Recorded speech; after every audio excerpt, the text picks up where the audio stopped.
Okay, so welcome to Befriending Anxiety, how to stop the loop that hijacks your mind. What we're going to cover today is just a welcome and an introduction.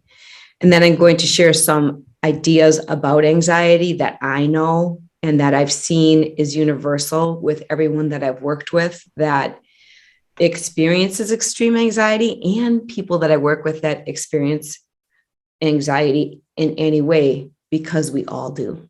So I'm going to talk about some things that I know and I've seen universally across the people I worked with and in my own experience in anxiety and with my children. And then what I really am excited about is to share some strategies on how you can change the habit of how you respond to anxiety. And I've determined that there's two kinds of anxiety. There's one that's there and it's just running its program and it won't stop and it's just looping around and it can even get worse and who knows, there's that one. But then there's that I've got peace of mind and oh no, what if that intrusive thought comes in and just completely thwarts me from my ability to be present in front of me. So I'm going to give strategies for both. And then at the end, I'll talk a little bit about how we help people with anxiety at Clear Inner Focus and invite you to also include any questions that you may have about yourself, about a loved one, how you can respond to anxiety with other people, all of that good stuff. So, introduction. First of all, I'm Patty Jackson, and I'm the founder of Clear Inner Focus, Coaching and Education. And I've been doing the coaching work since 2000, I think, and 5. I wanted to go back and look at my certificate to be exactly sure, but it's either 2005 or 2006. So that would be like 16 years. And what I've really narrowed my specialty down to is helping people understand the things that they can control, their emotions, so they can get clearly focused on who they are, their authentic thoughts, their authentic desires, and lead themselves forward powerfully from that clear inner focus, that picture inside of what they really want. And I love coaching because we get to interrupt the patterns and the habits that we've had in our lives. And simply interrupting them on a regular basis helps start plant the seeds for new habits. And then when we get back together again in time, those seeds that we planted actually just show up with some progress in real time. And then people find that when you focus on the growth, when you focus on what's going on there, you can do a lot more of it and a lot faster. So I love coaching for that very reason, and to be able to see that progress and to support people in the relief and to see the powerful part that you do play in life. The problem in life is, the problem with anxiety is life is busy and we have habits. And a lot of times when the going gets rough, the tough get going. And then we get tough results. And we haven't been taught that when it gets really rough, there's something really powerful we can do to stop, get grounded and centered, and move forward. So I've been doing coaching for about 16 years and been doing one-on-one. I teach a self-coaching program. I've trained a bunch of coaches. And now Clear Inner Focus is comprised of a team of some of my best coaches that I've trained that I can refer to for curriculum, for coaching, and that kind of thing. Today, what I'd like to do is dig right in and start talking about anxiety itself, just to make sure that we're on the same page. But before I do anything, I'd like you to do something important for me, and that is just take a nice deep breath and just imagine like this is my space. And we can see squares with other people's names on it. So there's other people here. Don't worry about that. On Zoom, you can also go down to the bottom and talk in the chat, or you can on the bottom row, start your video and unmute your microphone at any time. But again, take a nice deep breath and come right into your own chair and just let yourself have your own space and stay cognizant on what feels true to you. And the reason why I say that is because many times anxiety starts creeping up because we start focusing on what someone else is saying or what someone else is thinking. And when you can balance what I'm saying with, does this feel true to me? What's my truth? It'll be a very worthwhile workshop because you'll be listening to you. And that's really the intention of this whole thing, is to listen to you and to give you some strategies to become aware of your anxiety and then respond to it powerfully so you don't add momentum to it, but you can actually talk yourself down and get grounded and then take some powerful steps forward. Sound good? So that being said, thank you for taking care of yourself. Another deep breath. And again, this is me. That's Patty. If something I say doesn't feel right, it's not right for you, but you can still stay in this workshop and get the value out of it by then turning to yourself and say, that doesn't feel true for me. I wonder what is true for me. And that will do something really important for you. What it will do is it'll start taking your conscious mind and drop it in. So your conscious and subconscious mind start working together to help find the answer to that question. What feels true for me? And you don't have to believe me right now, but I've seen this many times. A lot of times, just simply asking that question, people will start to feel relief. And in time, in the world, all of a sudden that answer will come in. Okay, so anxiety. Anxiety is an emotion that indicates what you're thinking. Or it can be emotion that's coming from a physical thing going on in your body too. Doctors sometimes can prescribe medication to help bring the anxiety levels down. And I'm all for that if that's what you choose. But I also believe that our thoughts are more powerful than any medication. And it's important to learn these things that you're going to learn and practice a little of here today too. So when I look at anxiety, what I find is that anxiety means I'm thinking thoughts like, oh no, what if? And they have to do with my safety. So, oh no, what if I do something that hurts myself physically and I get hurt and then it can run on its own and then I'm not going to be here and then I die, and wow, it can gather momentum fast, especially if that's the habit of responding to it. Anxiety comes from a, oh no, what if, on thoughts of financial safety. Oh no, what if this happens and then I become financially ruined? It also comes in the thoughts of, oh no, what if I get spiritually hurt? What if I do something and it's going to take me from being able to have a relationship with what I believe God is? Some religions even think that if you do something wrong here, you'll never be able to go see God. But anxiety can be an emotion that's felt when I'm really starting to focus on thoughts about my spiritual safety. And then it also is about the safety of other people. What if the people I love get hurt physically, financially, spiritually, emotionally, and I can't connect with them? So in a nutshell, more often than not, anxiety starts to build when we fear our safety. And in a perfect world, the best thing to do when anxiety comes is to just breathe and become aware of it, accept it, and steer our thoughts towards a solution. Now, I said in a perfect world, because scientists have studied neural pathways, and we start to get our thoughts and the way we respond to our emotions, and they actually develop neural pathways. So it's almost like you cannot help but go in that direction. Many times, our habits of responding to our emotions are something that we were born into.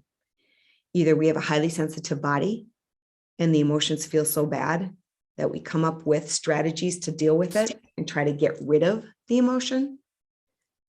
Or we've been born into families that have habits that we've modeled from before we had words. I believe anxiety is contagious. If I'm with someone who's highly anxious for a long time and I'm working with them, I will start to feel that energetic vibration of uncomfortableness in my body. So contemplate that one for a second. Does that feel like it's true for you? Or is that just Patty's truth? Here's how what I'm saying doesn't have to be contagious and you don't have to take it in. So having strategies to use discernment and be aware of what my own feelings are is a really powerful skill to have so that it doesn't get so bad. Participant shared that she saw a Netflix show about how dogs can actually smell different emotions. Thank you so much for sharing that. It's a really, really great insight. And we have emotional support animals because they can pick up on our emotions, but people can too. I mean, how many of you actually are aware of your emotional sensitivity, where if you're around someone that's feeling a emotion for a long time, you start to feel it? How many of you are actually aware that you might do that or have a tendency to do that? Some participants jumped in and shared their experiences with being aware of feeling other people's emotions. Good. And the great thing is you're aware. So when we're aware of it, then we're starting to tap into our power and can start to use strategies. But when we're little, a lot of times we don't even know that it's going on. So here I'm a child and I start to feel these emotions and they're not mine and they feel uncomfortable and I feel completely out of control because they're not mine. Therefore, I can't do anything about it. And then all kinds of inside response strategies that might not be the best start to get developed. Again, no one's fault, but there's a better way. And the first step then is to do what I had you start this call with, this workshop with. Take a deep breath and come back in here and say, okay, this is mine. This is my energy field. And that's not mine. And just check in with yourself. Is this emotion mine or is it somebody else's? And it doesn't even really matter what answer you come up with. Just being able to give yourself a second of discernment helps you kind of let go of it. I have someone in the chat that says always notices feeling other people's emotions. Some of us, it's a gift. It's called the gift of empathy or intuition. But I say that when you're really highly sensitive and can feel other people's emotions like that, it's like giving a baby a chainsaw, a 2-year-old, powerful tool, but it's running and the baby's pretty young and doesn't know how to use it. And there's no directions. Yeah, a curse and a gift. Exactly right. Except for it can become more and more a gift the older we get and the more we have the owner's manual and the instruction.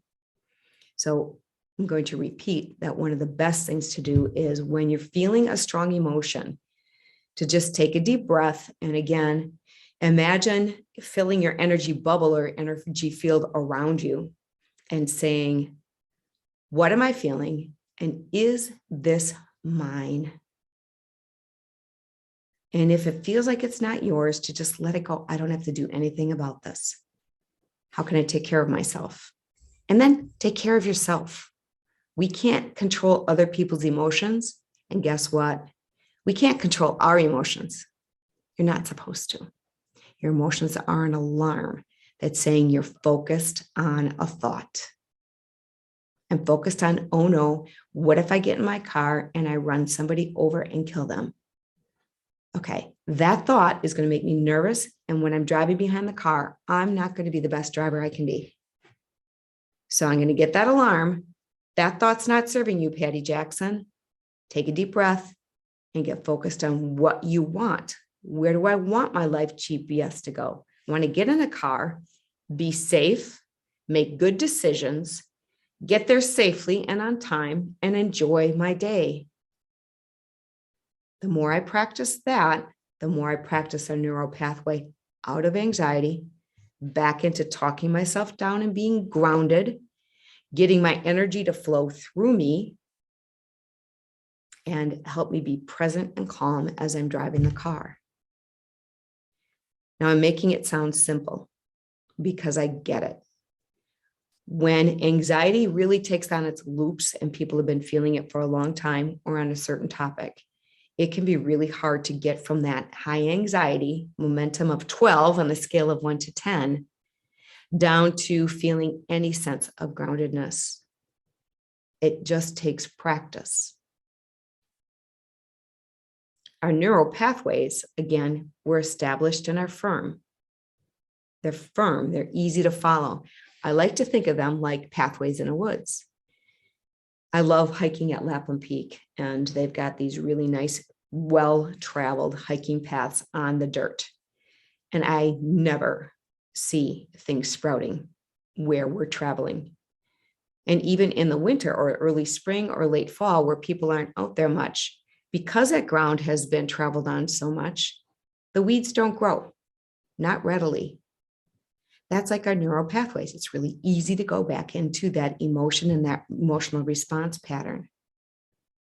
But if I'm in the woods walking and I want to make a new path, I've got to take some time to really just carve out that new path. And I have some paths in the back of my house that I had when we first moved in here. And it was really fun to carve new paths. But then I realized the weeds grew over really quickly, but I had nothing to do while my twins were taking a nap, but ride my mountain bike over it. And in time, those pathways got pretty ingrained and things didn't grow over them as much. And if I would have given it more time, I would have realized those big pathways that I was used to walking actually would have eventually started to grow over. So it was easier and easier to have my new way of going. The same with our neural pathways and how we respond to our emotions. Any questions, comments, or feedback on that? Does anybody have a yeah, but that doesn't feel true or a question at this time?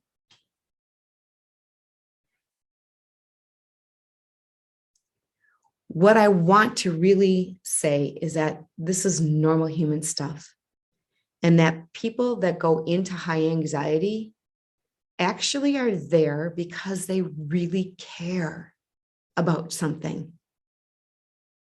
I wouldn't think, oh no, what if I ran my car over a child? If I didn't really care, really, really, really deeply care about being a good person and about making life good for other people. I know that's a pretty crass overgeneralization, but any of those things, we go into anxiety because we really care about something. That means there's something really inherently wonderful and good. And maybe you just didn't know the power and the strategy it takes to flip your focus and get regrounded and move forward powerfully. Our emotions are our energy, and we need energy to move forward. Where I struggle is a fine line between passion and anxiety. I've gotten into trouble when I'm adamant about something and I don't have control of my anxiety, and it turns into bad energy. He continued, I want to be able to control my emotions by taking a deep breath and doing an evaluation, but at the same time, I'm excited and it comes across too strong and overwhelming. Mm-hmm. So that's where the strategy comes in that we're looking at. And thank you for sharing that. Anxiety and excitement are very close to each other. And when I check in, wow, I'm just really excited. One of the greatest things to do, again, is to take a nice deep breath and just enjoy being excited for a minute. I'm excited because, wow, I really would like to see this happen. When we first communicate with ourselves and bring that energy of excitement down and through our physical apparatus, through our biology, it does a lot of really cool things. What it does is it grounds the exciting energy. So I'm not excited and putting it out there where someone isn't anywhere near the actually exciting energy. Because wherever we are, if I'm in a place of like calmness and an emotion comes in that's too different than mine, it's going to feel like a hit.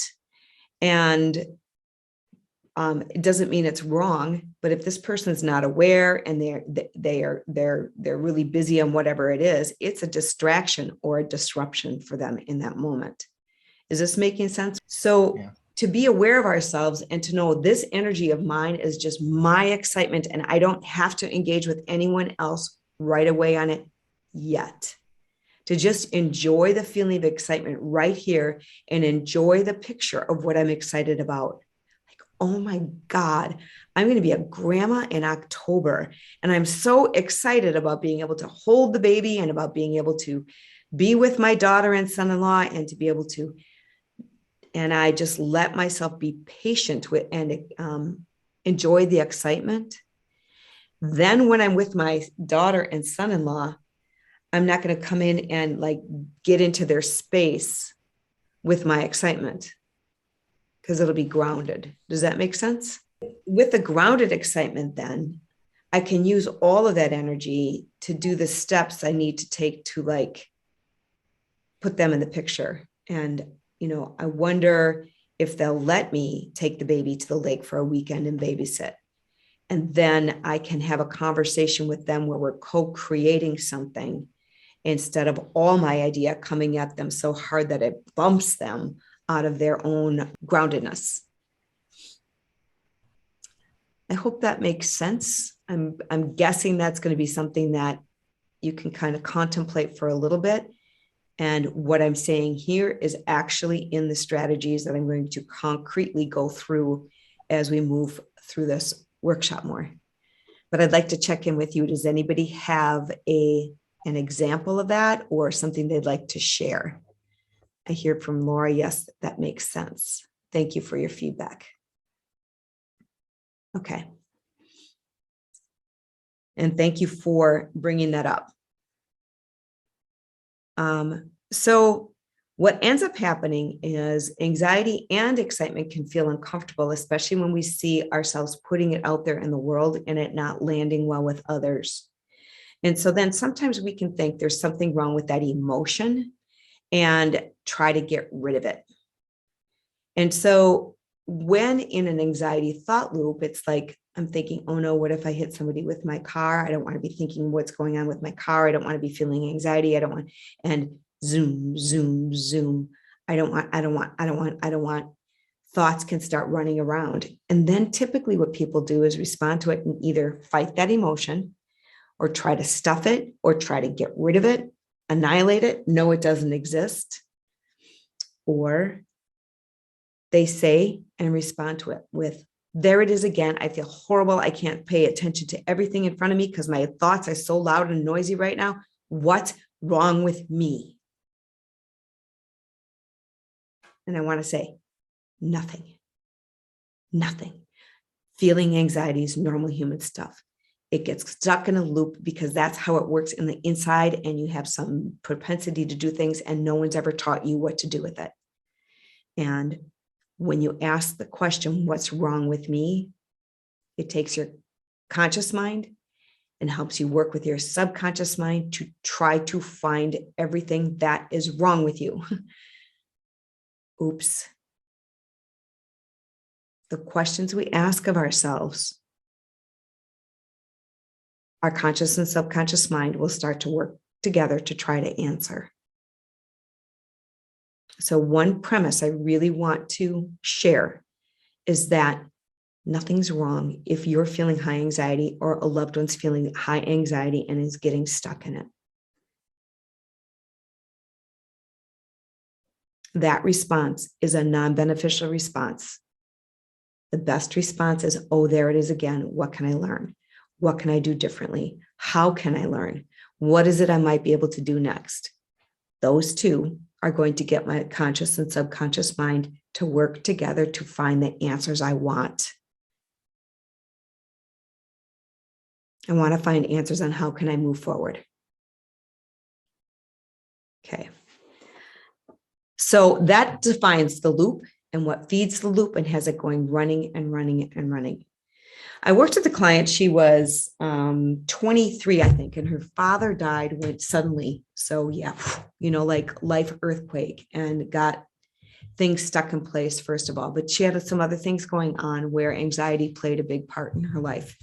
She had high achiever, really high focuser, could get excellent grades in high school. AP tests, went to college with all kinds of credits. And so again, great focuser, high achiever, high goals, cared about a lot. Came from a family of doctors and lawyers, and her parents had a lot of pressure on her to also be part of that high career, high achieving at a young age in academics. And after her father died, the anxiety got so bad, she left college after year 3.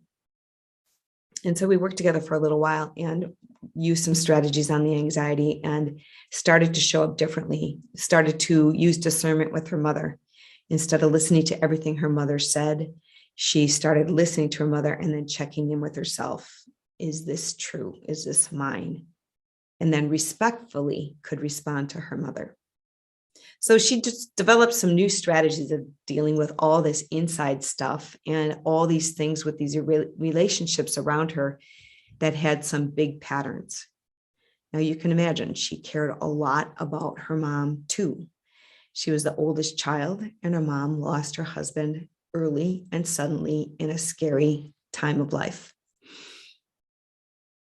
So probably session about 8, this young adult client came and she said, okay, everything has been really working well. I've been working well with my mom. Things are great, but I've been waking up in the morning and just feeling incredible anxiety.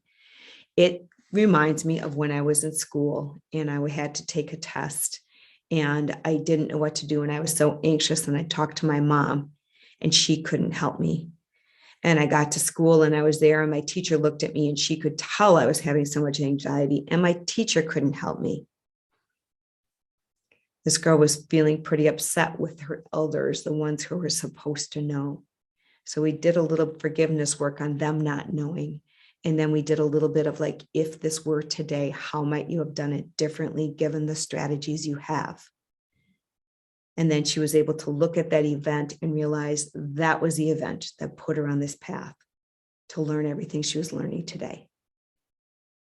So by forgiving herself for not knowing, by forgiving her mom and teachers, even though they were elders, for not knowing, she was able to let that memory and all of the thoughts and feelings and anxiety that were wrapped up in there move through her body and let go.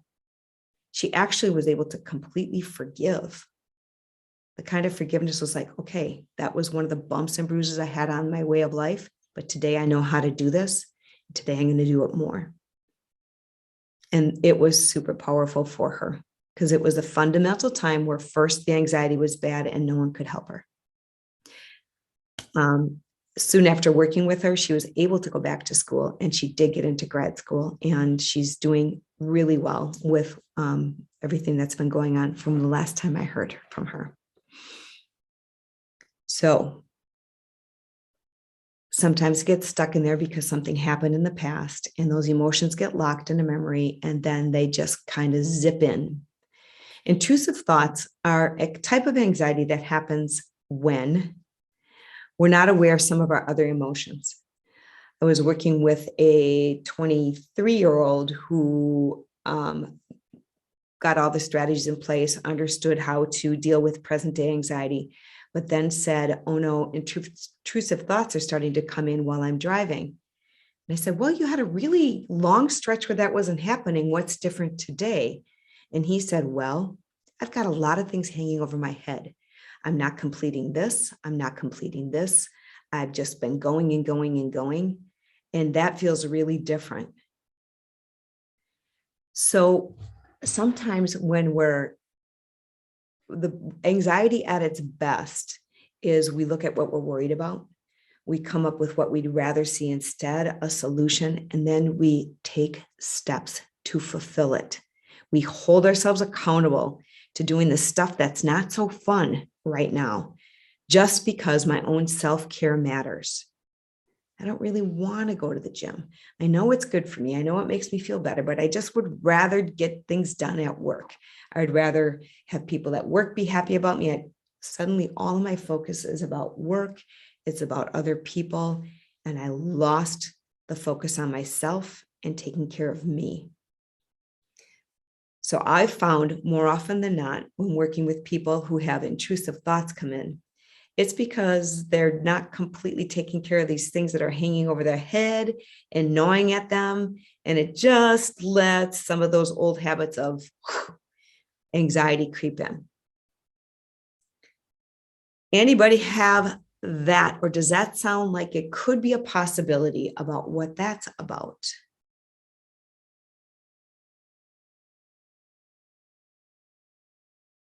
Okay, thank you for sharing your perspective, Nikki. And if other people, it doesn't make sense, again, take a deep breath. What part of this feels true for me? And what do I want to be learning? How can I do things differently? Oh, help me understand why now. Why anxiety, or how to change and transform it? So I'm not really clear on your question. You can pop in and talk, or you can type in the chat. Why it's happening now? Oh, great idea. I don't know. Truly, I don't know why it happens at certain times, or it shows up at certain times. A lot of times, here's what I believe to be true, is when it's time for us to learn and grow, our awareness peaks. When it's time to really evolve in another area of life, that's when these kind of things come to the forefront. So we live in patterns, like kids are little. When I was, I worked, and then I stayed home with my kids. Okay. And then when it was time for me to go back to work, again, there was time for me to grow again. So I had to let go of all of the old things and start building new ways of doing things. And at that time, often our emotions heighten and things get harder, so that I can become more aware of myself and everything I'm thinking, feeling, and experiencing, so that I don't show up in the world automatically again. It's a time for me to stop and start having some really good conversations with myself. Who am I today? And the answer to that is really, who do I want to be? Who do I want to be today? I want to be someone who, so it's a time to stop and really just start asking yourself some really great deep questions. Wow, this keeps happening over here. What can I do differently? What is this teaching me? What am I learning?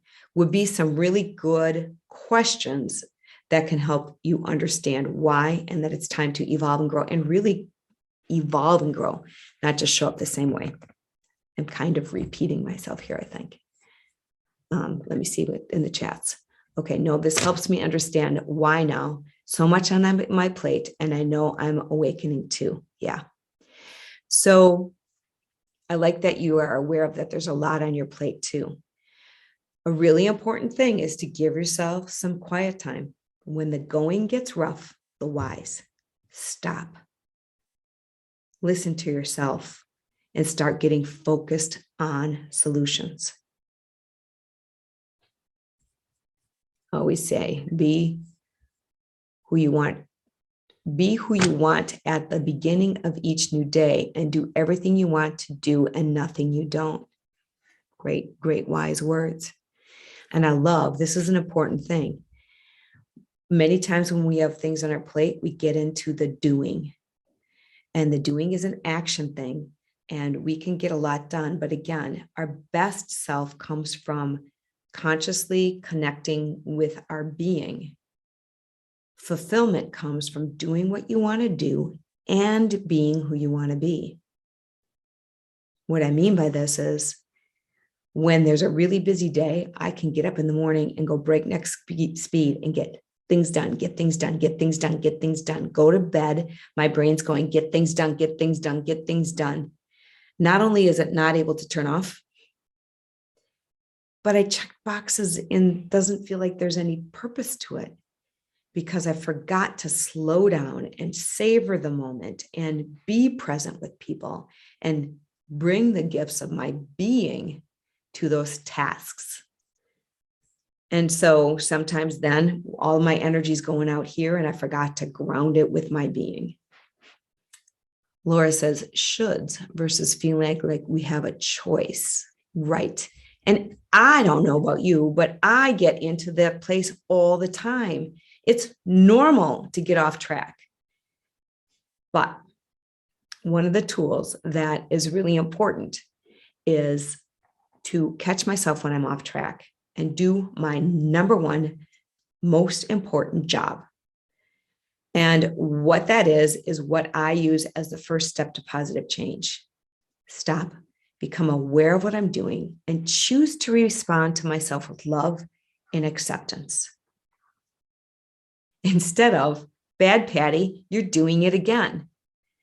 And sometimes when I catch myself off track and doing the shoulds and chasing after the shoulds and not feeling fulfilled, and I become aware, and then I become aware and I start beating myself up. God, Patty, why are you doing that? You shouldn't be doing that. And somewhere I can get to the point of finally going, wait, stop. It's okay to be right where you are, even though you hate it. Even though you know you could be so much better, even though you know better than to get to this point, it's okay. It's normal. Stop, breathe, and just bring in love and acceptance for yourself. So let's play with it now. This is the first and most important step to positive change is take a deep breath, if you will, and become aware of what you're thinking and what you're feeling. And then maybe even I would recommend with your eyes closed, take a little inventory of where you are in your life right now. I like this. I don't like this. I hate this. And breathe if you could and just say, and it's okay that I'm right here, right now. I'm still a good person. It's okay. I've made mistakes. And I'm still a good person. That is the number one tool, no matter what. Become aware, accept, and love yourself right where you are, no matter what. Now, when the anxiety loop's really going, not so easy, especially when you've been fighting it for a long time and saying there's something wrong with me for a long time. The momentum might be at a 12. So the strategy I help people with, I had a 20-year-old who was coming out of the COVID thing and I think it was either smoked pot and just had an anxiety attack or drank too much. I can't remember what it was, and had an anxiety attack and now was so afraid of any feeling of anxiety. So when I was working with him, it was going so big and he couldn't even really do that, bringing love and acceptance to what was there. He was so scared of it. What I did with him is helped him breathe and become aware of it, and then find the biggest part of him. You can call it your observer self. Some people call it your guardian angels. Some people call it the Holy Spirit. And what you can do is that perspective of like a bird in the corner of the room that can see you sitting here in this chair. Just breathe and imagine like an observer self looking at you here in this chair. And that observer self can be incredibly neutral, just like looking at the facts. Wow, there's Patty sitting in a chair. She's talking to people. She's doing her best. People are here. That observer self can rain down acceptance, awareness, and love to you. Wow, Look at Patty. Her anxiety is running so hard and fast, and she's afraid of her anxiety. She's afraid of an anxiety attack. She's afraid that she's not safe. She's afraid the world's not going to be okay. And that's okay. She's just a human that's scared really shitless right now. And that's okay. The only reason why she's here is because she really cares about something and isn't focused on what she cares about yet. It's okay. This is a huge opportunity to learn a huge new thing. It's her opportunity to decide, am I going to learn this and take care of myself above anyone else? Take care of this and get myself grounded. Do I have the resources to? Do I have the time to? Can I carve out the time to do that? That's the kind of awareness, acceptance, and self-love that is so important. So sometimes you can just do it by breathing and imagining love in your heart below any kind of anxiety feeling, and letting that love notice it and accept it, not to change it, but just to accept it. You know what usually happens next? It gets bigger. You feel it more, but it's like a rain cloud that starts to rain, and the emotion can dissipate so it doesn't have to be stuck in the loop. It can move through your body, especially if you're thinking it's okay to feel intense, prickly, strong emotions. This isn't because there's something wrong with me. Thank God.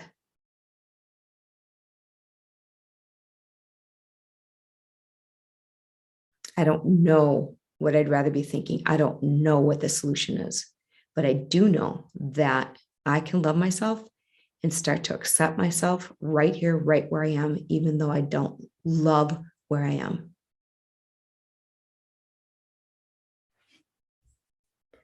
In the chats I see, fulfillment comes from being who you want to be present. I like this. Yeah. It's fun because the doing and being, in every moment, in any moment of time, who you want to be might change. Like when I go to the grocery store, sometimes I like to go and just get it done. I like to be fast and efficient. So I go and I am aware that that's what I want to be. I can't control it. I might run into a friend and allow time and be with that person, but at least I knew what I wanted to be and I'm grounded in who I want to be. Sometimes when I go into the grocery store, I want to be open and aware of all the people around me and and be amazed by other people. Sometimes I even go around and think, I wonder if these people are in their flow or if they're chewing on some normal human stuff. So in any moment of time, in any given task, who do you want to be? In fact, just take a breath right now and check in this workshop, who do I want to be? See if you can hear your answer.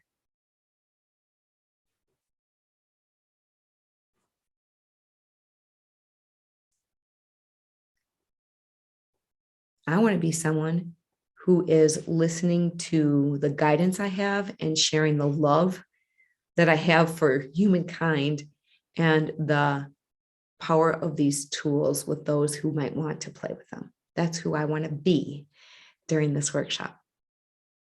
But check in with you. Who do you want to be? And then when this workshop's done, who do you want to be when you get back into your day?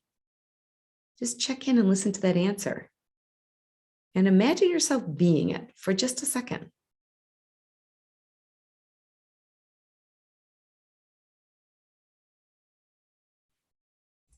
Right now, this little activity is one of the strategies I want to share with you.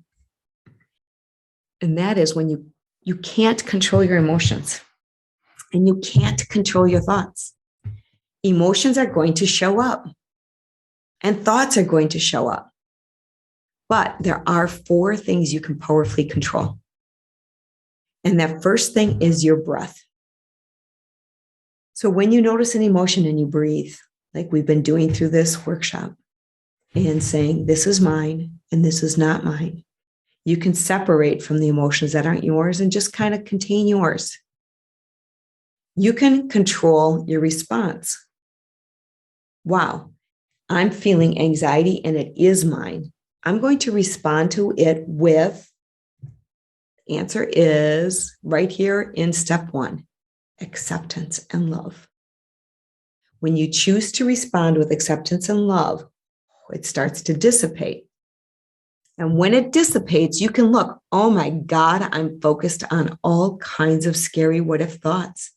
And they've taken on a life of their own.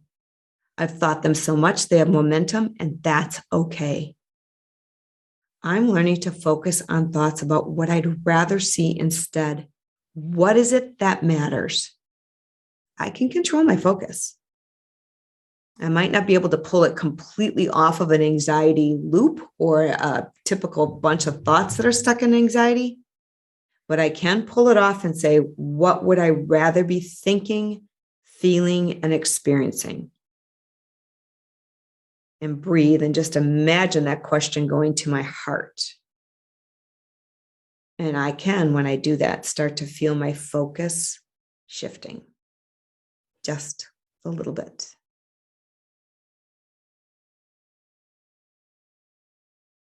The third thing you can control is your imagination. Anxiety is your imagination running amok. It's running amok in the scary what if. But as soon as you notice it, choose to respond to it with acceptance and love. Breathe. And remember, you also, each of us, has a magical what if wand within us. A magical what if imagination. And I can control my imagination. I was letting it run away with me and thinking about hitting a child, and I hated it. What I'd rather imagine is me in my car, being safe, getting to the house where the beautiful child is, and being able to be grounded and present and loving and enjoying beautiful children. That's how you control your imagination. So the strategy that is super helpful is to remember simply that there are 4 things you absolutely can control, but you can't see. And that is your breath, your focus, your imagination, and your response. And when you choose to respond to yourself with acceptance and love, no matter what, that alone is a powerful first step to creating any kind of positive change. I hear, yes, good, thank you, and I don't leave my home. I get that. During COVID, I didn't want to leave my home. I could be content, but after a while, content wasn't good enough. So if I didn't have strategies to deal with anxiety and the scary what if, that would be really, I would rather be content than put myself out there and feel like my fingers in the light socket of the emotions. I never experienced it until COVID. And when COVID hit, I was the one that was washing the groceries down, and I was washing my mail down, and I was having a really hard time trying to control my husband and what he did and didn't do, even though I had these strategies. So these strategies don't take life away, but they helped a ton. And so I would just, okay, wait a minute. I got to just take care of myself, breathe, remember what I can control. What do I want? I want my husband to be safe. I want him to be safe when he goes to work. I want him to pick up things. I want him to do his very best to be safe. And then when I got that clear, then when I talked to him, I wasn't talking to him in a controlling manner where he wanted to push away from me. I wasn't talking to him with all my fear coming at him. I was talking to him from a grounded manner, which is also contagious because he had his own fears going on about the price of steel going up at his job and that ruining everything. So yeah, I get it. If you haven't been leaving your house, I get it. That means you prefer to feel good over anything. And I get that. but it could be more, especially as you start to imagine, what if I could go out in the world and feel safe? What if I could, and just expanding the imagination like that, just expanding into what that could look like and be like will feel better. And it will get your conscious and subconscious mind to start allowing you to get grounded in your body, to start getting grounded neural pathways where you can think, oh no, what if? And you come back and take bold steps in the world that are a little scary, but not freakishly scary. And so simply the step of starting to control your imagination, imagine this is what I want. And if I had it, it would be because I want it because I want to feel good. And just imagining what I want makes me feel good right now.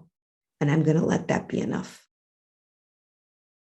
until I'm ready to take another bold, but not so scary step. I hear, I want to genuinely smile and feel good about me. Yeah. So let's do that, all of us. Let's just take a nice deep breath. And maybe the smile won't show on the outside. But if you think about other people in this workshop,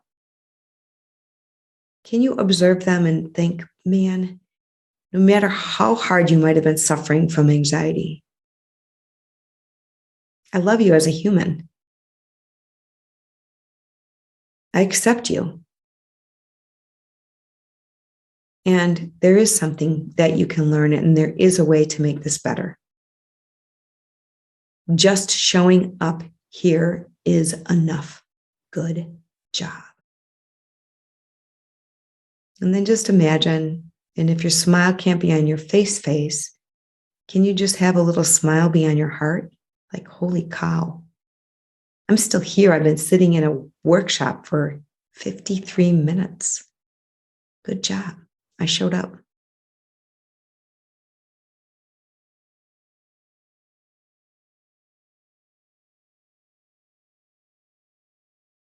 So the last thing I wanted to share. So the strategies, first of all, awareness, acceptance, and self-love, no matter what, is your number one most important job.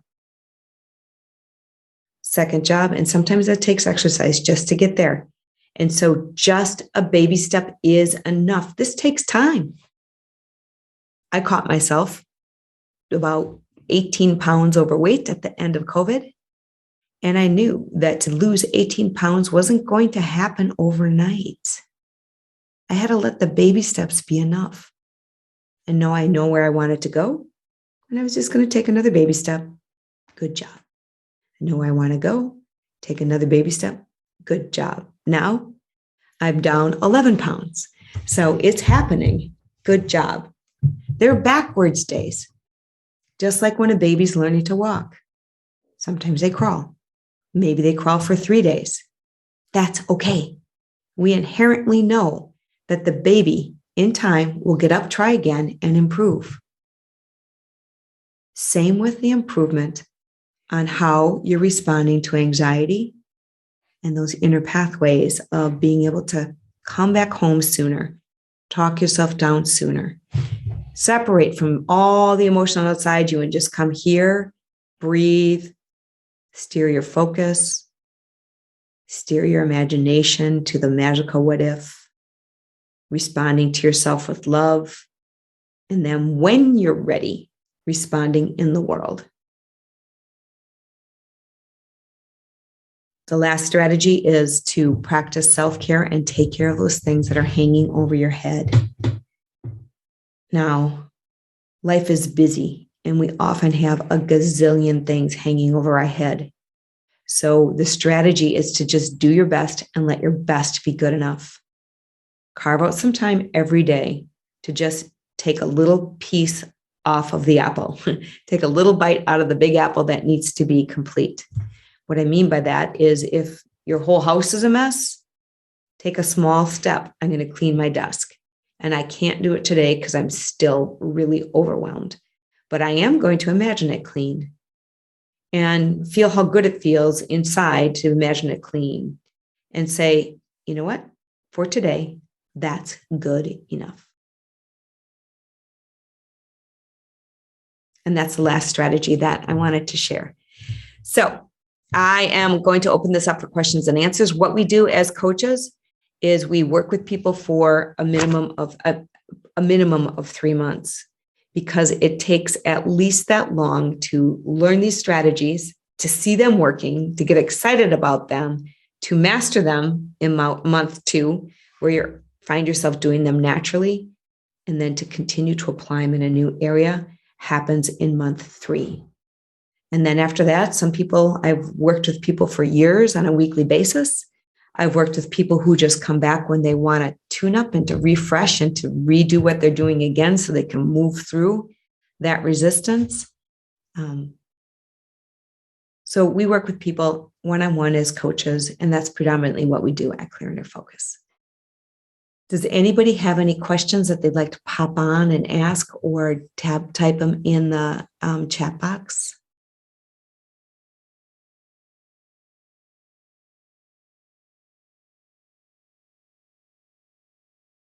And as you're contemplating and we wait, remember to take some nice, gentle breaths and become aware of yourself and just accept whatever you're noticing inside. And if you don't have a question, what I would like you to do is just ask yourself, what is it that I heard today that I'd like to remember and play with? Do a little bit more of today or this week. And if you don't know, just listen to your heart anyway and see if you can hear something that your own guidance is telling you would be helpful. One of the participants talked about that what he wanted to do was just to be in that awareness stage with acceptance and self-love. And the strategy to do that would be to be just taking a few breaks throughout the day and having some quiet time to sit, listen, and check in with himself. Because he found that when he didn't do that, then the anxiety would build, and he would get to the point of drinking to kind of ease the anxiety, which only perpetuated the intensity of it in the morning, with worry about, did I say something stupid, and was I out of control, and all that stuff that just started to add to more and more anxiety. Drinking is one of the biggest challenges to anxiety that keeps the loop going, because there's oh shoot, I'm out of control. I did something out of control in the morning. And then the beating up naturally comes with it when that's the biggest strategy to deal with it when it gets big. Yeah, I love it. It's just an emotion, and it's there because I care. I have a group coaching that I meet with every week, and I am a member of it because I do it with my team of coaches. And we have these 3 goals that we're working on. And then on Monday, we said, okay, let's just check in on what you're afraid of in each goal. And I looked at it and I was like, oh my gosh, I've got a low grade fear of being inconsiderate. And so by looking at it, all of a sudden it got really big. And then I got to kind of challenge it and go, wow, what is that about? And then poof, it's gone. Those heavy emotions are actually, our fuel that we can, like gasoline in our tank. It's potential energy. So when I look at it and I put it in my heart and think, what do I want to experience instead? I don't want to be inconsiderate. You know what I came up with? Being inconsiderate or having to do something that puts me out is actually one of the best ways I like to show love. I show love naturally, but when I have to actually consciously do something differently for someone, that's when I really feel myself giving love. And that is everything that came from being afraid I was being inconsiderate. So it was a really good gift and piece that I got to guide me. And I don't know if it means anything to you, but it meant a lot to me and helped me really stay on track that week. Simply by asking, wow, is there a fear what would be scary if I reached this goal, or what am I afraid of? You could use that strategy for why you're staying in the house for a long time. Could you imagine just looking at, wow, I'm really nervous to go out in the house. I'm really nervous to go out of the house. I don't want to get hurt. I don't want to feel out of control. I don't want to feel self-conscious. And then notice those feelings and allow those feelings to enter your heart and start imagining, what do you want? What really matters? By befriending your emotions and your imagination and using them to steer into what you really want, at least you can start picturing better things in the world and better things about who you could be when you leave your house. And after you do that, you may get the impulse to leave sometime, just for a little bit. But even if you don't, you'll be starting to feel more energized while being in your house. You'll be able to stop thinking so much about why am I staying in the house and think more about, what might it be like and what do I want? That alone will feel better. It'll take you away from the anxiety and help you feel grounded within yourself. That is the way we can look at some of our emotions. I thank you all for being here. If you would like to find out more about coaching, you can go on the website and schedule a complimentary call with me one-on-one. I can talk more specifically about what you might have going on and see if we're a good fit, because just knowing which direction to go or not go is an amazing gift, a clear decision. Thanks for being here. If you'd like to see more videos like this, subscribe to our YouTube channel or find us at clearinnerfocus.com.